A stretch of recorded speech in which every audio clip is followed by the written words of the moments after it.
long time ago in a galaxy far, far away, it is a period of fairy tale retellings coming back into fashion, but Polish director Agnieszka Smozinska is not interested in a story for children.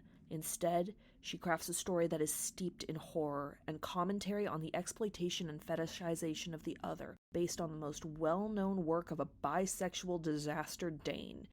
As we follow the mermaid's misadventures, please be aware that the lure contains graphic depictions of nudity, sex, and violence, including abuse, and that viewers should approach both the movie and this podcast according to their needs and limitations.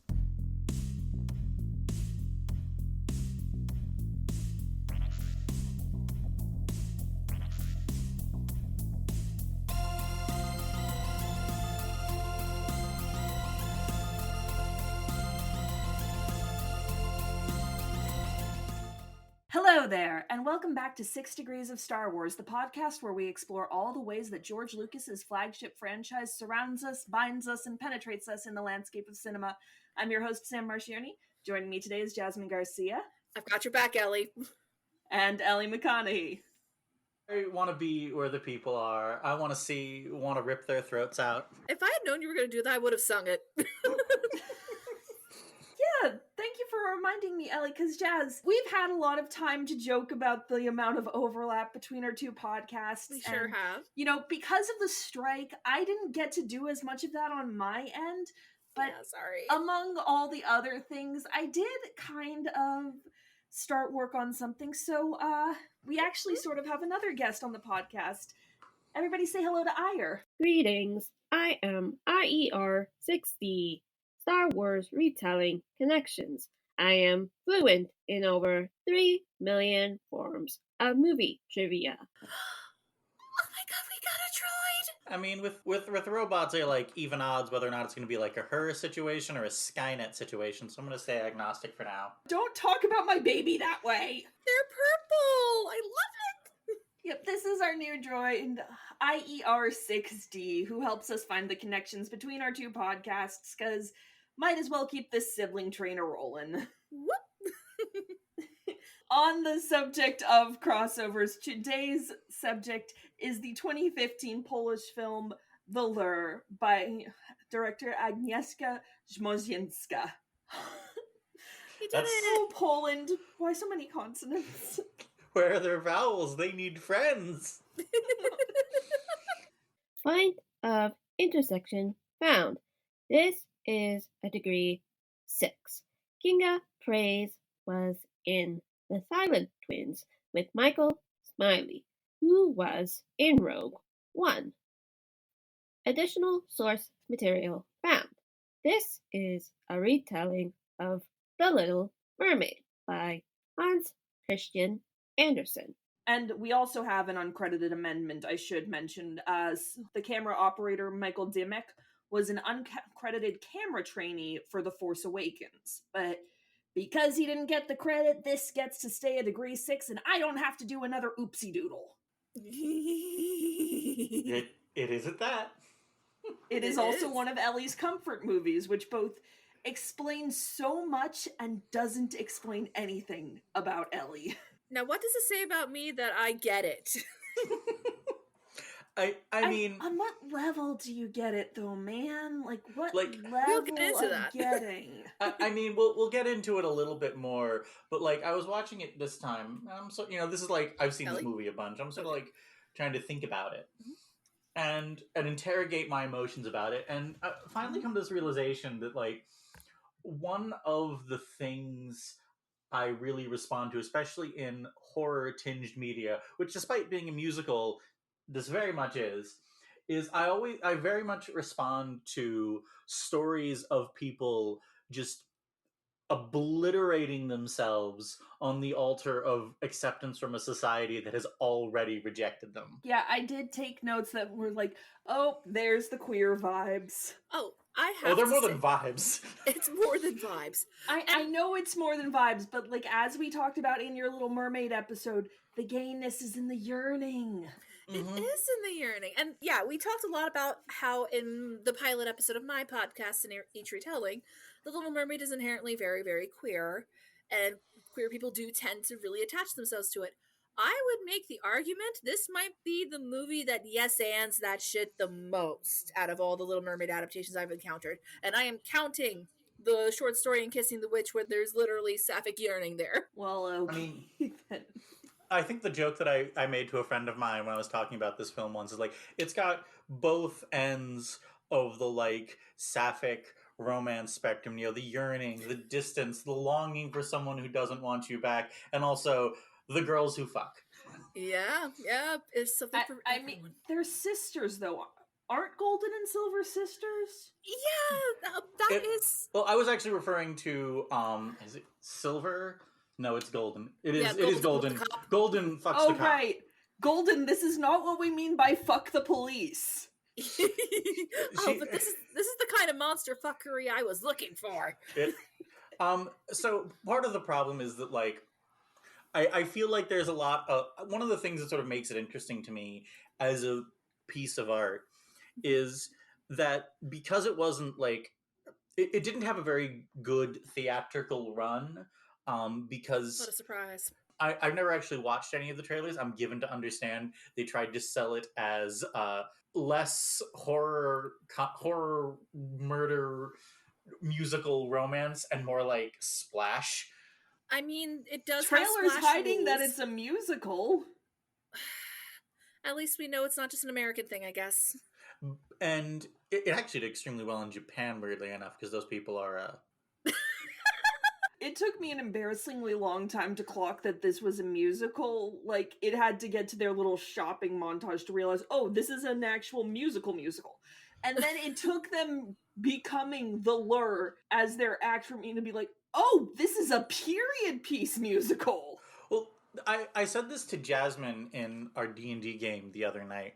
Like, the comparison I made is, you know how Life is Strange is ostensibly set now? Like, there are cell phones, there are modern references, there's all the modern technology, but its aesthetic setting is the 90s. That is what I feel like the lure is going for. It is aesthetically set in the 80s. That makes a lot of sense, actually, because, yeah, like, you've got, like, the aging disco group, but, yeah, something about it doesn't feel quite period piece, in spite of that. It's definitely one of the things I do respond to very heavily about art house and foreign films in particular, but a lot of like, especially there are American filmmakers who can do this. I do like a lot of films where, man, you just gotta vibe with it.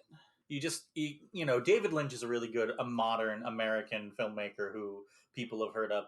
If you go into his stuff expecting shit to make logical sense, you're in for a very bad time. Sometimes you just gotta vibe with it. Yeah, you could definitely make the argument this is a vibes movie, but I feel like we should just like delve into it and try to make Dive sense into of it. Hey, the opening credits are so pretty. Like it looks like you're looking into an illustrated guide on mermaids. I'm a sucker for stylized credits. Those are really freaking pretty. Mm-hmm. That being said, I'm not wild about the mermaid tail design. I just want to get that out of the way, and maybe that's because I'm spoiled by super pretty mermaid tails. That's valid, over and over, but it's just like, I get that a lot of the budget probably went into the surgery scene and these tails in general, but these look like eel tails to me, and not even really good eel tails. They look very silly.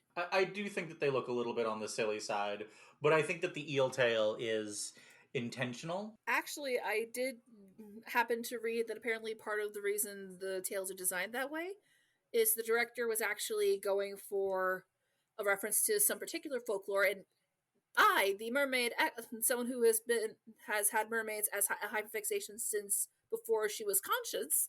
Apparently, I didn't know this. There is versions of mermaid folklore where they're like the sisters of dragons.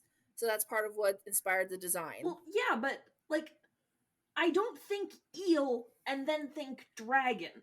Like, even dragons look a lot more scaly to me. They don't look so rubbery and squishy. I mean, depends on which dragon. It's definitely, I think it's an aesthetic choice. It's Not very, necessarily it's going to work for especially everyone. silly when Golden has to like crawl into the water with that big tail flopping behind her. I And I'm mean, like, in God. fairness, I feel like that's with any mermaids. Yeah, I feel like I've seen horror tinged mermaid. Okay, there's a book that I read, Into the Drowning Deep, a little bit ago, which is a horror book about mermaids predominantly, and I think that going for eel tails is usually the go-to for, unless you're going like, oh, they're nice mermaids, and then suddenly they're not. But if you're going for a horror themed mermaid, I think people tend to go for eel tails because it's a little scarier. You know, I don't know if the effect always works. It didn't bother me. I think they make the most of it. Sharks are right there, though. I'm saying sharks. You're not wrong. You're but not I do wrong. kind of dig the spines, especially during one particular scene, because Which again, one? this is the monster fuckery I was here for. I have thoughts on that I scene, but I get will why save the it for spines are there. But we I'm could have sorry. had like some anglerfish action or something. I don't know. I've always would've wanted to been see an anglerfish mermaid. We need anglerfish mermaids. Writes down some Ganassi But notes for anyway, Jasmine's game. lead singer and drummer and the bassist, who I swear to God looks like Evan Peters. He He does. looks like Evan Peters if you ordered Evan Peters off of Wish. Which is a little mean. Like, it's not that bad, but I don't like Evan Peters in general, so I'm not saying he's not an improvement. Dang. But yeah, and I do wonder if they cast Silver the way they did because of the more famous Little Mermaid. I can't help but wonder because of the red hair. She looked blonde to me. Me too. Really, I think like strawberry blonde maybe, but I'm colorblind. You can't say anyway. strawberry. You can't say strawberry blonde to me, Jasmine. Now I've got Mitski stuck in my head. Sorry. Actually, no, I'm not sorry. Why would you be mad at me for that?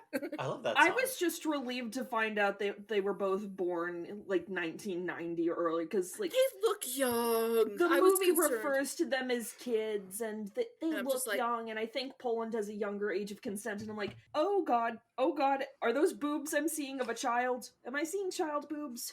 Thankfully, no. They are about our age. So thank Heavenly God.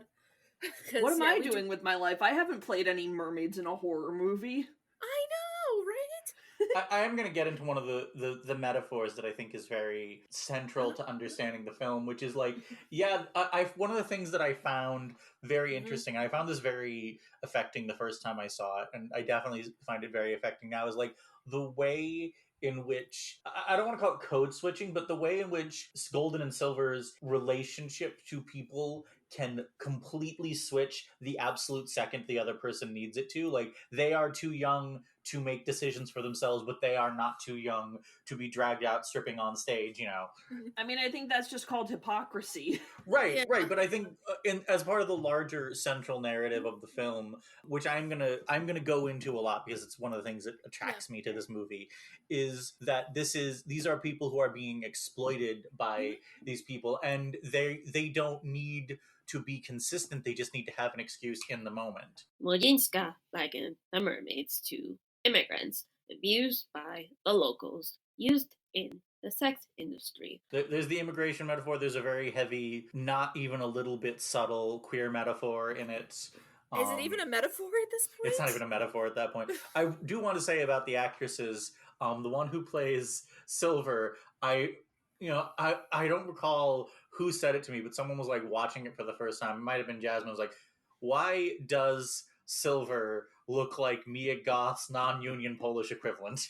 Was not me, but you're not wrong. That's and meanwhile, Golden looks like Nev Campbell. Golden does look like Nev Campbell. That's not a complaint. I like Mia Goth. I think that she's got a good vibe for horror. I guess there's just a Scream Queen face. Yeah, there's definitely a Scream Queen face for sure. And like weirdly enough, she looks even more like Nev. Like I think it's because when she has like the sharp teeth, her face looks rounder, and I think that's why she almost looks more like Nev Campbell. Because obviously Nev Campbell does not have those teeth. Not that I know of, anyway. If you have those teeth, please consult your doctor. Yeah, biting. God, but it took me a while to kind of get into the groove of this movie, I have to say. Let's see. Most people start if you are clicking with it by the time Golden does her The depression housefly. song. Yeah, Yes, Housefly. that's when I got into it. It's like, okay, I get this now. Mm-hmm. like yeah, I did call it the depression song when we were discussing this, Ellie, and it is. It's all about depression. Clearly, she's not doing so great, actually, but she's mostly just staying on land, probably for the sake of her sister, who she's obsessed with. And should we put a content warning? Sweetie, no. It's like, at least when Luke and Leia did it, it was by accident. Well, so it's one of those things where like I go back and forth on it because there's a lot of metaphor in it. Sure. And what I found interesting is that there isn't a scene early in the film where they say, "This is my sister X." They are just declared by someone else to be sisters, and we're supposed to go with it. I go back and forth on whether or not I think they're actually sisters or if that's just what they're bullshitting. I suppose that's fair, but I don't know. I feel like that's kind of a bit of a stretch. It kind of my interpretation of that kind of depends on how heavily I'm reading into Golden's scars disappearing. The scar that she has on the right side of her face, it makes me think that the film is lightly I don't want to say it's out of order. It's kind of like got flashbacks in it because she gets that cut when after she kills that dude and Silver gets pissy at her. But it disappears in some scenes and it's in scenes earlier than that. So the theory that I have is it's like American Psycho where it's out of order, but it doesn't matter. Interesting. But that's me. I've read way too much into this film. No, that's very fair. I was taking it pretty much at face value, but no, that's very fair. Also, I mean, with your flashback theory, I don't know if it actually makes the opening make more sense, because 1 minute it looks like these girls are absolutely planning on eating these dudes, but then lead singer screams, and then we flash forward to the club. Song about "We promise we won't eat you." My "We promise we won't eat you" t-shirt is causing a lot of questions answered by my t-shirt. Like, you know what? It's like no one was thinking it until you said it. That is the power of the siren song, baby. I mean, they absolutely do come out of the water with murder in their eyes, and then the lead singer screams and then suddenly, bam, we're cutting to the... By the way, where have I heard that song before? Because it was driving me nuts. I don't know. I know I've heard it too, but I don't know what it's called. I hate that. I hate when I know that. I was able to find out what it was called because I was able to find the soundtrack on Spotify. It's definitely either it is an American song or it charted really well in America. Oh! Editor Sam here, revealing myself as an uncultured swine who needs to take an L. It was Donna Summer's I Feel Love. And it's a weird outlier because it feels like it's the only song that was not created for this movie. Yeah. Unless the Banana song was also not... God, the Banana song. Some of them are written for the movie. Some of them are Polish songs, like pop songs that already existed. And unfortunately, the movie's not because this movie is foreign. Even the Criterion release doesn't really explain which is which unless you watch it with the director's commentary, which I don't think I've done. I don't know if it has it. The special features are pretty threadbare, unfortunately, on that. Although one of them did get in my brain enough that it accidentally got incorporated into my theory crafting about the movie. Oh no.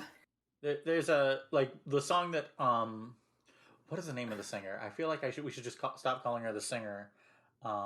She doesn't have a name. That's right. We'll call her the lead singer / foster mom. Basically, that's what I was referring to her as. Yeah, only Triton, Silver, Golden, and Mietek get names, I think.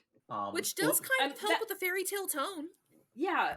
You know what else is a fairy tale? Your boss telling you to go home when you're sick. No, that's just a sign that this isn't in America. That is exactly what I wrote in my notes, so thank you for taking that pitch. So yeah, then they're at the nightclub. They kind of just don't explain this. Again, just kind of get a vibe with it. And the boss of the nightclub is very quickly convinced, oh, we can just turn them into a singing act. It's magic realism. Like, that's what it... But also, like, easy exploitation. It's like, I have 2 mermaids. How can I exploit this? Capitalism! Yeah, basically. Another way you know that this is a fairy tale. There are 2 mermaids performing, and nobody ever calls the government to, like, Area 51 them. Well, again, that's magic realism. That's just the kind of thing that happens in magical realism. I think that the vibe is supposed to be that mermaids are a thing that is known to exist, but not, like, super common. No one really, like, freaks out when there are mermaids. It's like, oh, those are sure mermaids. They're just like, ooh, like, it's still something exciting, but it's not, like, something new. Like, it's rare enough that people are like, oh, how titillating. And in fairness, yeah, if mermaids were found, if they weren't going to be calling the government, that is probably what they would do, because one of the things about mermaids is that they are highly sexualized, for better or worse. Insert Rachel Bloom's I was a mermaid, and now I'm a pop star. I was a mermaid, and now I'm a pop star.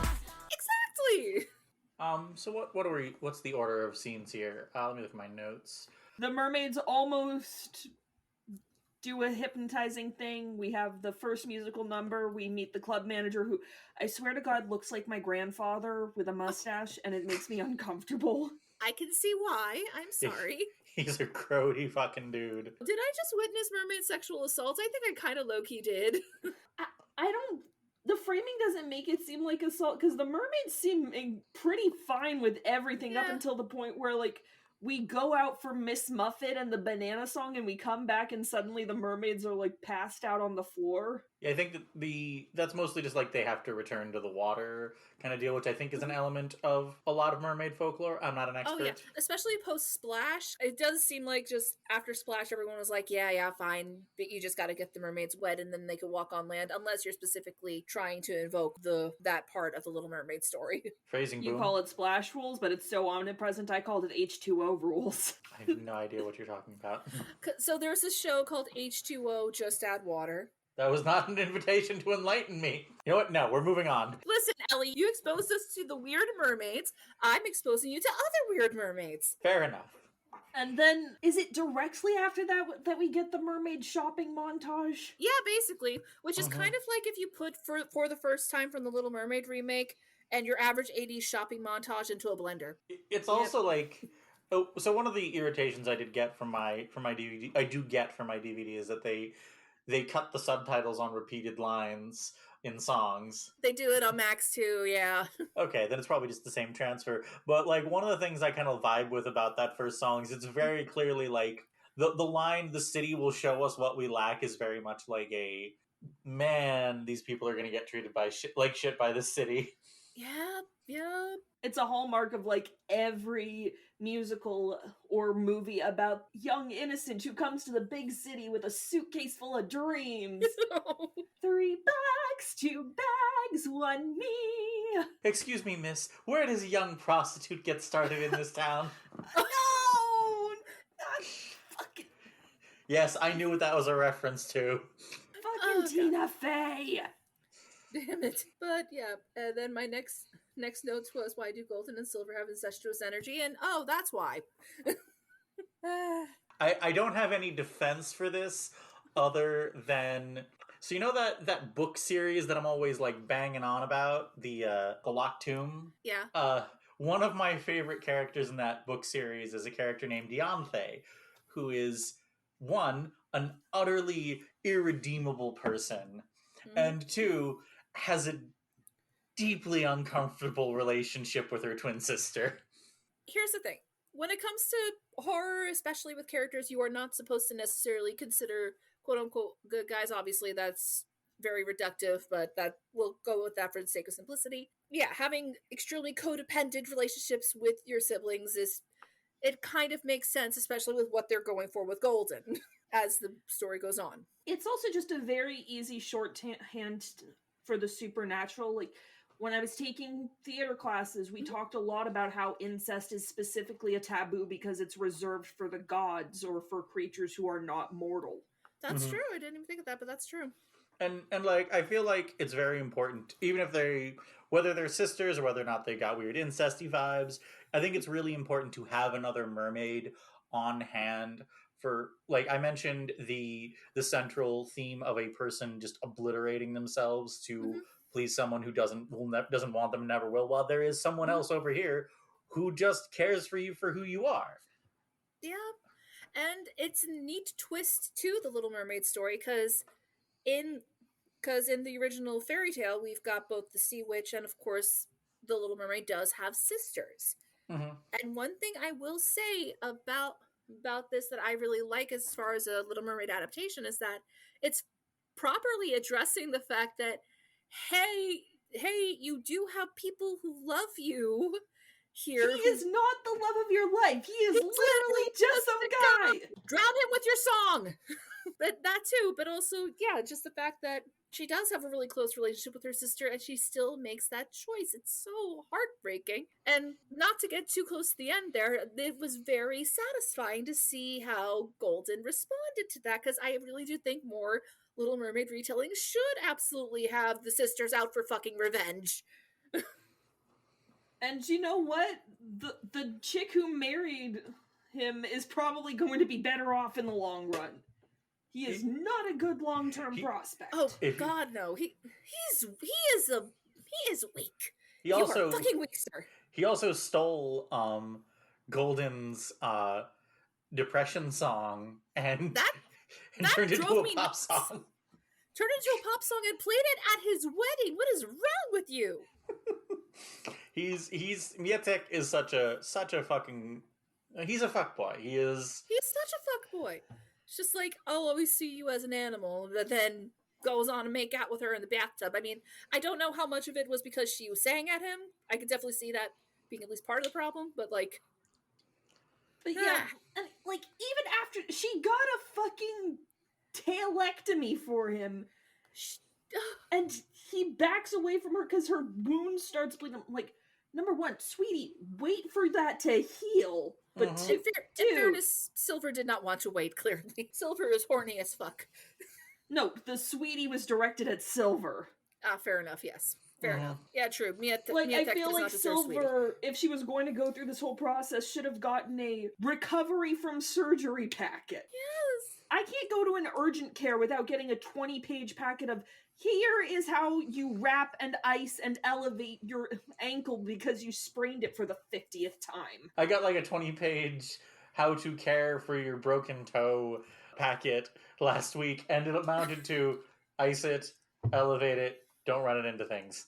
I mean, I feel like part of it is just this whole thing is probably not strictly speaking legal, considering the fact that both parties are awake. They're just in a pool of ice. And another thing I really like about this is a Little Mermaid adaptation that addresses that, yeah, a lot of people would actually really like to be mermaids, and so they just ended up switching bottoms, which, Ellie, please do correct me if I'm wrong, but from what I have seen from the trans community, that is something that is kind of the dream, isn't it?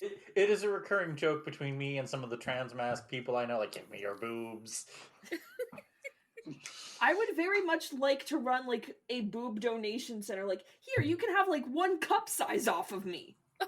I'm a little reticent to declare it a complete trans allegory, partly Oh, no. because there's stuff that doesn't line up super great, and partly because if I have more than one European horror movie that's an allegory for trans people and is also sapphic on my like top 10 films of all time list, I'm probably gonna get sent to I'm probably gonna get like put on a watch list or something.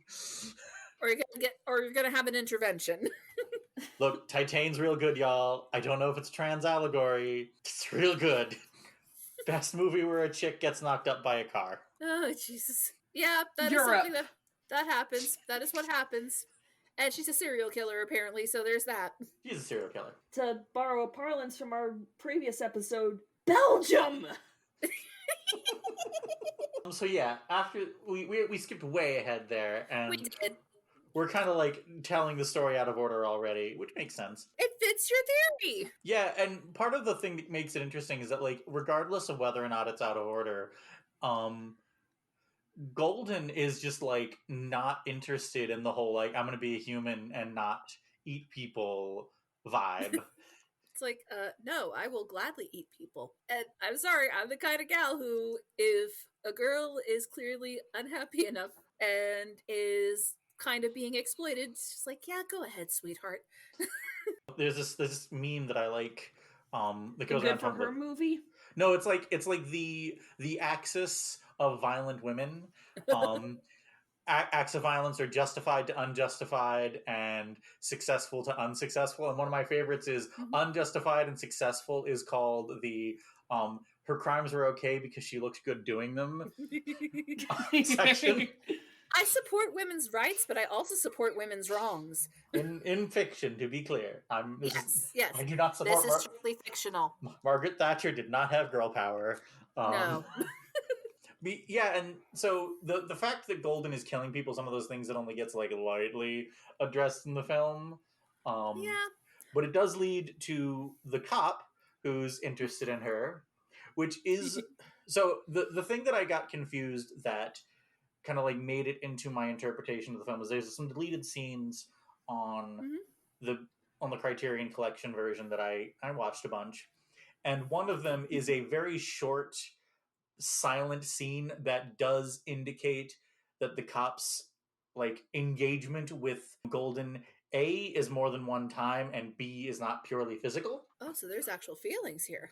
Yeah, it shows them interacting outside. It's just like a brief moment of them interacting with her, like standing on the dock and Golden like playing in the water, which is cute. And then there's a Still shot. not what we mean when we say fuck the police. Yes.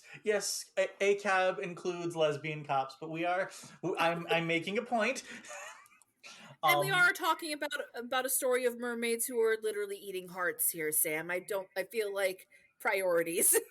and then there's a very brief scene where she's like practicing her shooting and like crying, thinking she's gonna have to do something about this person who's eating hard. So again, that sort of made it. That's what I'm talking about. If Golden stopped putting out, the cop would absolutely kill her without.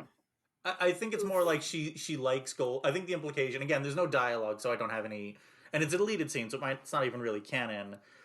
I think that the implication is more that she doesn't want to kill Golden, but she thinks, you're killing people, and it does sort of make it interesting to me that the one sex scene that is actually on screen and also looks enthusiastic is the one that Golden has with the cop, which sort of ties back into my like, there are people out there who will accept you for who you are. Stop going after this dude. Basically, because he out and out says to her face he only sees her as an animal. Like, that's it. Give it up, sweetie. I mean, Silver, you and Golden were literally talking about suing into America. I promise you can find someone better in America. Not Easily. much better, just mildly better. At the very least, someone who's into that. I like to be in America. Okay, but eat hearts in America. There's monster fuckers in America. I don't know. I was going with okay, eat hearts in America. Well, that too, but also I feel like both are correct. They're correct. Although those images that Golden was looking at in the bathroom of like the palm trees, unless she's looking at like one of the territories like the Virgin Islands or Guam or Samoa, like that does not scream America to me. I'm like, are you sure you don't want to just like head down to Haiti or something? I think DR?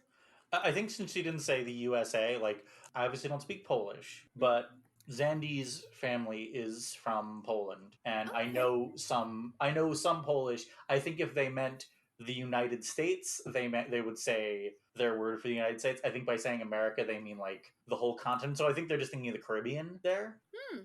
That is just my interpretation. I don't have any real. Woods. They definitely could use some vitamin D. They're both very They pale. are very pale. But in fairness, like, I can't believe I'm bringing up the quote-unquote science of mermaids here. No, But yes, technically speaking, they would either be very dark or very light. the science of mermaids is come on, man. Yes. With that said, for world-building purposes, it is interesting to think about. It is. It is interesting to But- think about, but But Come on, unfortunately, all the worst people in the world have ruined it by being racist. But man. I will say they showed commendable restraint after the whole thing where they got wrapped up in rugs and thrown in the river. Because those are the hearts I would have been eating first. It's like, oh, is that how it's gonna be, Exactly. motherfucker? yeah, no, She did bite that dude's thumb off. she did, and it was very satisfying. But like the fact that you went to hug him Could have immediately, done more. like my darling, my sweet baby girl, he was the one who tossed you. Again, Silver, he is not the love of your life. He's He not sucks. worth it. He's the worst. He's a wimpy little baby. The incredibly weird scene where like the singer is singing while the other two are like lying on the ground. Apparently, I went and Googled this because I heard this at someplace and I wanted to confirm it. The song is called Glucose, which is something Right. that you take for hangovers. So Right. I think that is the implication of that scene, in case you were wondering. Fair enough, but we haven't really talked about how much of a fucking dick the dude is, though. The other dude in the band, the older dude. The one drummer. who basically, the drummer, the one who basically killed them for a bit there. It's fine, they get back up. Still, Should have killed him 100%. I agree. I mean, clearly even the singer is done with his bullshit, given she has that weird sexual fantasy where she's a mermaid and Golden and Silver are breastfeeding from her. yeah, that's a thing. yeah, I don't have Like, good that's a new interpretation. level of mommy kink. I don't have a really good interpretation of that scene. Listen, I do love this movie, but there's definitely some I don't know if you can really deny that it's also kind of a fetish movie. It's not a fetish movie. You know There's what? nothing wrong If with there's that. one thing Whatever. that I will say, it's that if I can watch Quentin Tarantino fucking shoot Margot Robbie's feet for 8 minutes straight, women can put their fetishes into movies too. Exactly. That's equality. Yeah, it is a little overbearing that whenever women do sexy things in movie, it has to be about deconstructing the male gaze and reclaiming. No, we're weird little freaks just like the men. Yeah, some of us get horny too, guys. Sorry. That is a very large, very complicated subject.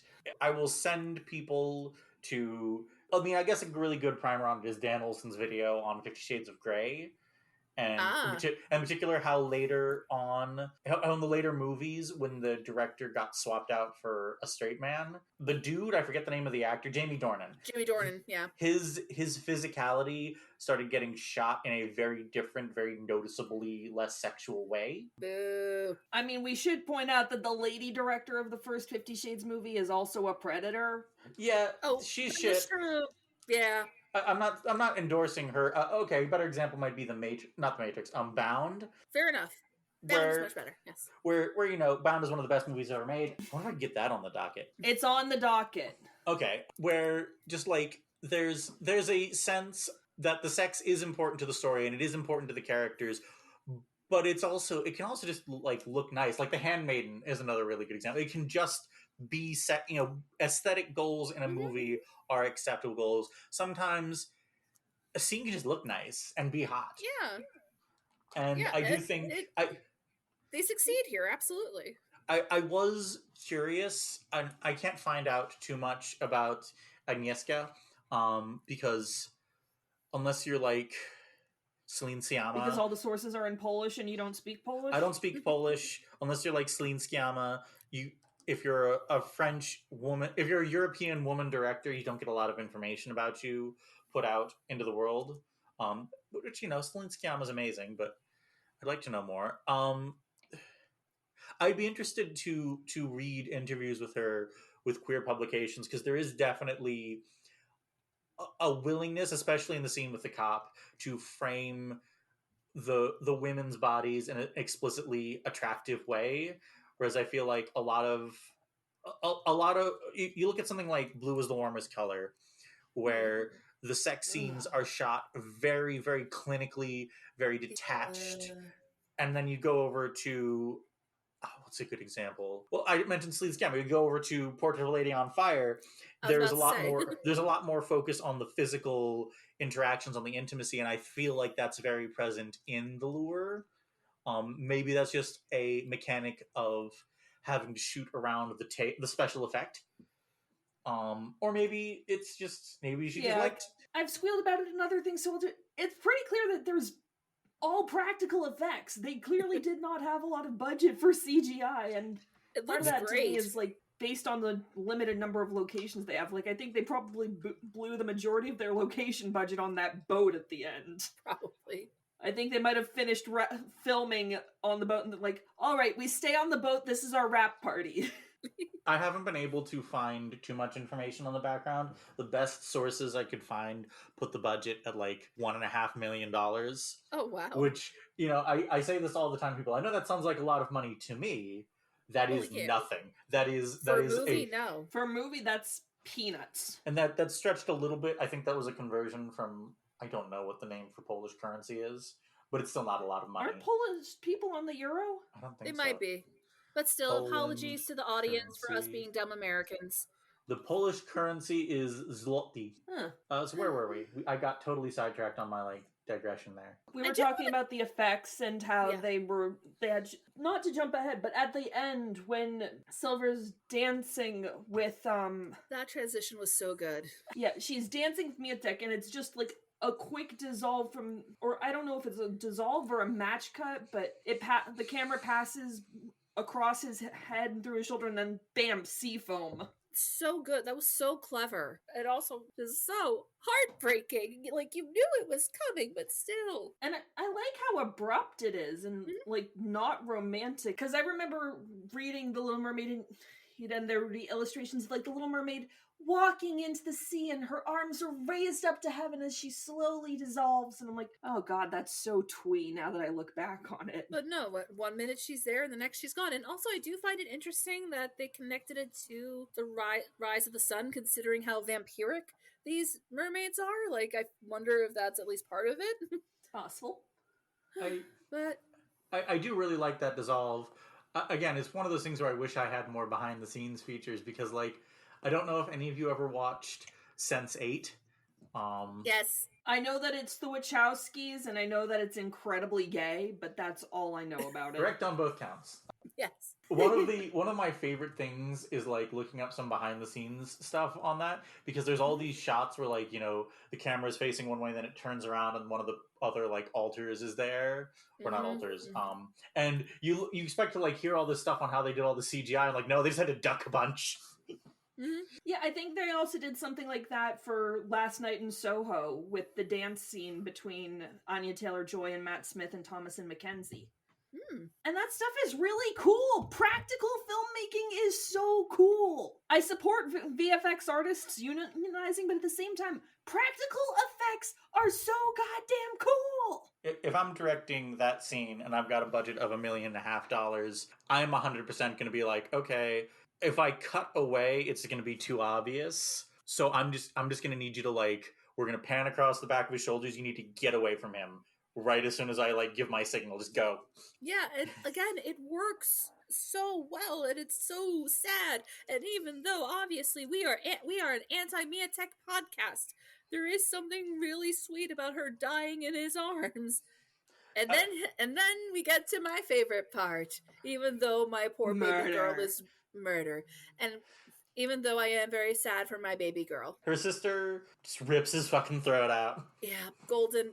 It's like, again. Okay, so there is something I'm trying to remember about that scene because I took a big note when like Miatek broke things off with Silver for good, and then he was hooking up with someone else. I was like, a mermaid has no tears and she's crying. We do love those moments. And then I'm like, but did Golden cry after Golden Silver's cried? death? Golden fucking cried.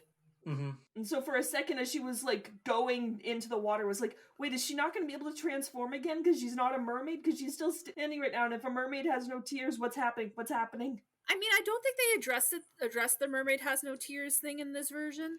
Even No, though it was on my brain. No, because my understandable. brain is weird. it is one of the most memorable lines from the original fairy tale. It's the one sentence that illuminates the tragedy of the story. I do think that's kind of interesting that like one of the main things they did in adapting it this time around, and Disney also did this a little bit, but Disney had to like make it into a kids movie, so they sanitized this part. They kind of removed all of the religious elements of the story. Yeah.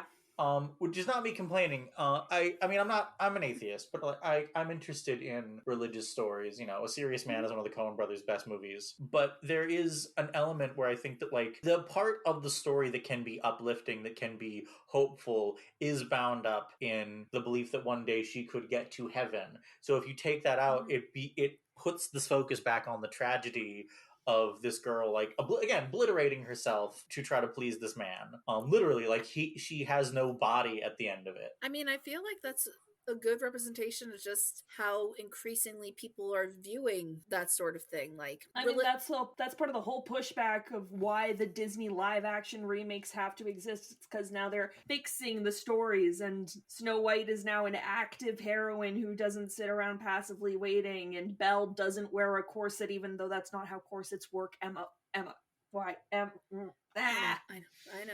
But corset slander. Well, that's sort of the core issue, in my opinion, with all of the Disney live action remakes. I haven't seen one since, I think the last one was Beauty and the Beast. I think I just like, I'm done with this. That's fair. And not just because the original is one of my favorite, because La Belle La Bête is also one of my favorite movies. And like, there are plenty of reasons why someone might not like The Lure, you know, but what you can't say about it is that it wasn't made by someone who had a desire to share something, to tell their own version of the story. Whereas I feel like all the Disney live action remakes, and this is always they're always going to be, first, they're going to be branding exercises, and second, and just as like empty, there are going to be these very empty, very kind of soulless responses to criticisms of the first one. And like, even if those criticisms are valid, and half the time they're not, I didn't need any of the Beauty and the Beast fix it shit. Even if they're valid, you know, sometimes like, I was watching Lord of the Rings. One of my favorite movies was Zandy, and Zandy was like complaining about that cross dissolve of Frodo and Elrond at the middle point of Fellowship. I'm like, yeah, that's not great, but it was something the director just kind of wanted to do. Sometimes the stuff that works or is bad or just kind of sucks is something that was part of who the artist when they made it. Maybe that's not great, but you know. I mean, when we get to talking about the sequel trilogy, we're going to have so many conversations about director and writer intention versus studio meddling. Yeah. It's not even funny. I dread it. And what makes me bummed out more about any movie, except for like, the only thing can make me worse bummed out is when the director is like an abuser, is when when I watch a movie and I'm like, you don't have any passion for this. That passion can be misdirected. That passion can be poorly implemented. That passion can be absolutely bad passion, but I will take bad passion over passionlessness every time. I will take someone who is trying to do something, someone who has a thought in their head, over just empty, hollow appeal to the broad market every single time. No, definitely. And you know, art versus commerce is just a balancing act we're all trying to figure out. With this movie, I definitely think it succeeds in terms of it's trying to do something, and it is still an entertaining movie. At least to me, it is. And I did want to circle back to the religion aspect you brought up, because increasingly the world's getting less religious. Like, in spite of the fact that it seems like the religious people are getting louder, it's because people are starting to just kind of walk away from it for various reasons. And when you cut that out, it just makes the cruelty of life, including in this story, all the more apparent, because it's just like, no, we can't guarantee there's some reward in the afterlife for our suffering. That is just not something we know for sure. You could have faith in it, but to make all of your decisions based off of faith is a little not the greatest idea. And like, trying to paint this girl dying as, oh, it's gonna be okay because she's gonna she has a soul now, she's gonna make it to heaven's like, how callous. 300 years. And I mean, depending on the version you read, sometimes that soul is contingent upon children behaving. Exactly. Like, again, P.L. Travers said herself, it's emotional blackmail. To be clear, all fairy tales directed at children are emotional blackmail. Yeah. Because either it's, see, this is what happens when you don't listen to mommy and daddy. A wolf comes in and eats you and grandma. There is that aspect to it, and I do think that, like, that and I think that you can make a lot of great art out of wondering about religion. Like I mentioned A Serious Man a little bit ago, and that movie's question is like, which is worse, that you're calling out to God and he's not there. He's either not listening or he just doesn't exist, or that he is there and he's just watching you suffer. And Mm-hmm. that is, I think that there is a lot of great art in that. There's a lot of ways that you can engage with that, but I also think that if you're not gonna put it in the effort in, like they had 92 minutes and $1.5 million, gotta get it done. And I don't think it needed the religious aspect. I'm not against religious aspects in art. I'm literally working through the brick right now. Ooh. Oh. What haven't we addressed? How did y'all like the music? I had a good time with it. There were some songs that I liked more than others. I think part of it is that I'm a very verbally focused person. Like, if you've ever seen that chart of when you're asked to picture an apple, and that's like somebody who can like photorealistically imagine the apple in their head, and somebody who has just like a cartoon drawing of apple. And then there's people who just can't picture it at all, which is interesting. Right. So like I'm kind of like that, and so the melodies, for the most part, those were cool. But like whether it's a translation wonk issue or I feel like there's a lot of just translation wonk in this. the lyrics were not vibing for me. They were communicating their messages, but they were janky to me. And I had this same problem in like watching Cocteau's La Belle et la Bête and like trying to translate the French on my own, because I've been learning French for almost 3 years now. I'm not good at it still, but You're better than I was after learning it in school for years.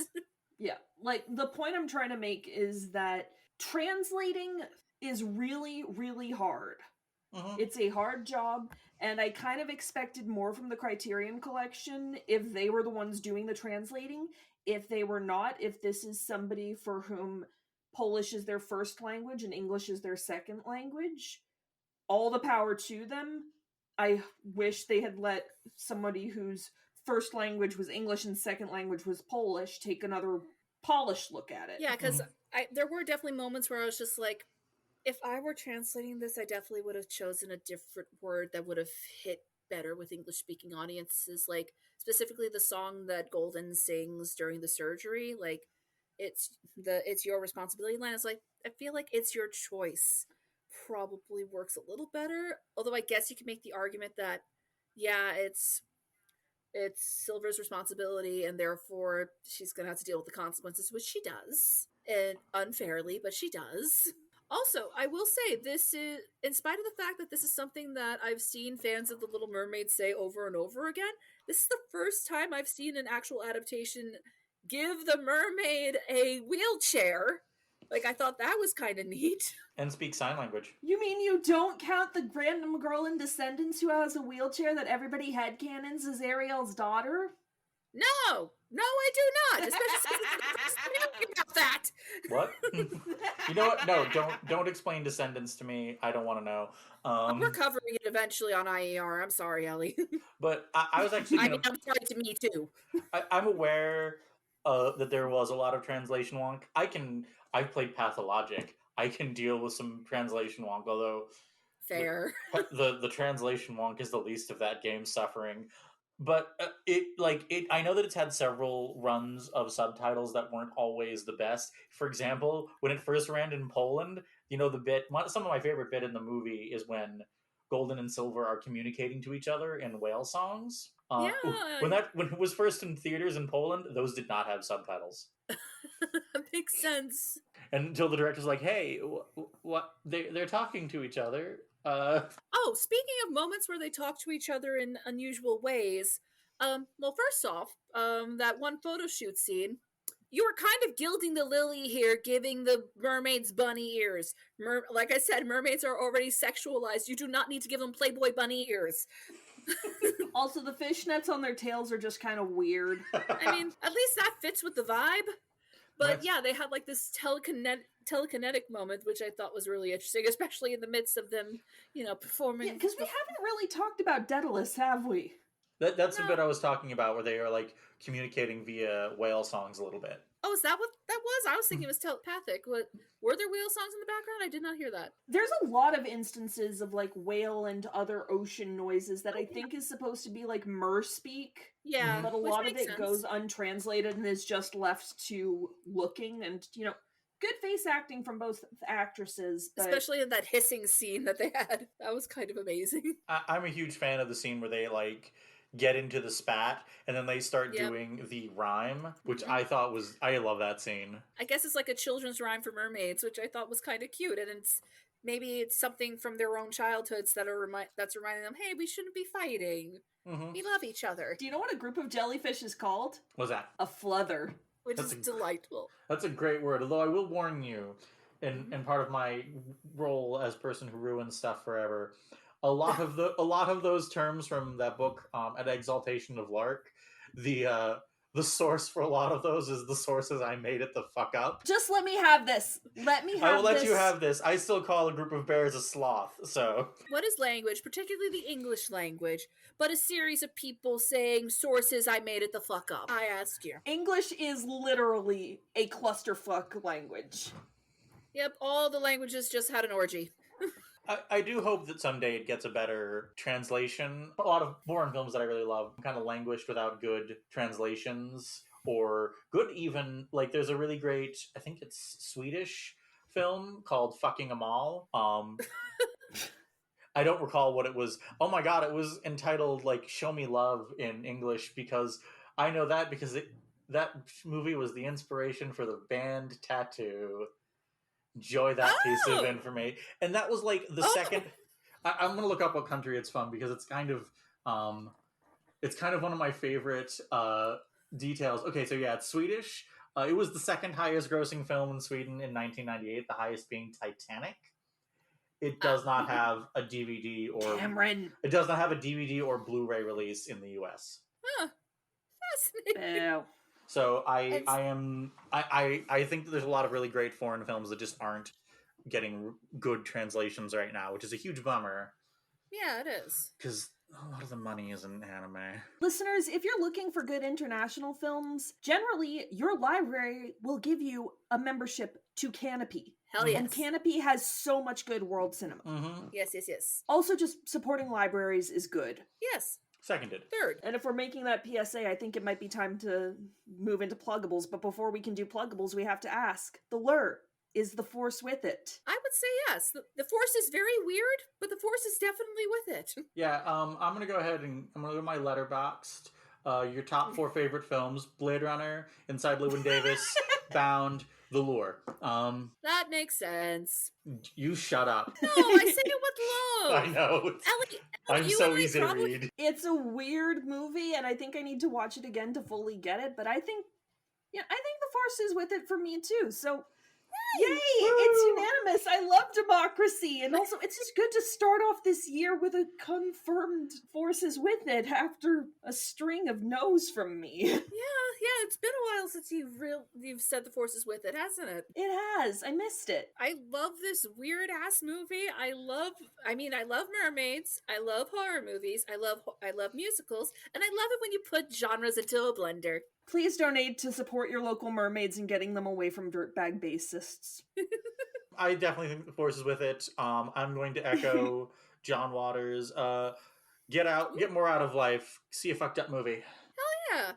Obviously this comes, I think there's a lot of movies that I really love where I'm like, hey, it's really good. You should absolutely check the trigger warnings before you read it or you see it.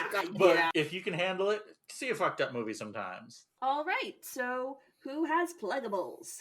I'm still at Twitter for now, at LSR42. I'm still at Tumblr forever, at Football and Tuxedos, all with dashes in between the names. Hypothetically, I've got a D&D podcast, which should be coming back soon. Woohoo! Includes someone in this call, and maybe eventually the other person in this call, depending on the campaign. I have a Medium, which is also LSR42. I'm hoping I can get some writing, some video making in this year. As for me, you can find me at Faye Riviera on Twitter, Tumblr, and TikTok. Actually, on TikTok, I am doing a little series called The Brick or Bust 2024, where each day in 2024, I read a chapter from Les Mis. Good lord. Enjoy the sewers. Yes. I can't guarantee that I will have a video out every day because I have a full-time job, tragically, but I will try to bring my thoughts in semi-regularly. And of course, I have the sister podcast of 6 Degrees of Star Wars, in each retelling, the podcast where we explore all the ways all tales are made new, hence why this was a lovely crossover. And we have a crossover blog. That's where Ire lives. Yep, Ira will let us know, I'm sure. And additionally, I'm going to pull a Grady this episode, actually, Ooh. in which I give a recommendation. If you, like me, are into mermaids, but like them being a little more fucked up than the Disney stereotype, I highly recommend Chlorine by Jade Song. It is a novel that came out just last year. It is about a young Asian American girl who is on the swim team, obsessed with mermaids and obsessed with her classmate. So, yep, you get fucked up sapphic mermaids here.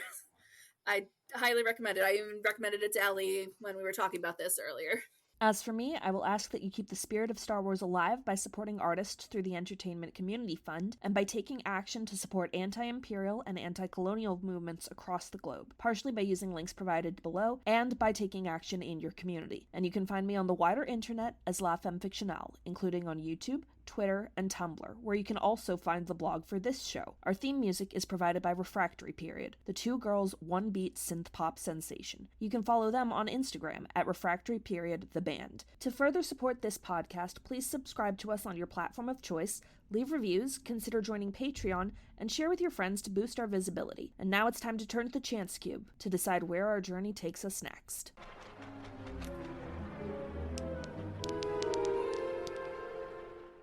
That is a 1. It's a 1. Willow. It's real! Finally! It's okay. I didn't need my eardrums. Sorry. I'm free! It's You're a 1. So finally, we get to let our Willow episode out of the vault. Oh my god. I'm so happy for you! We will see you all next time. Until then, stay safe, stay beautiful, and may the fucking force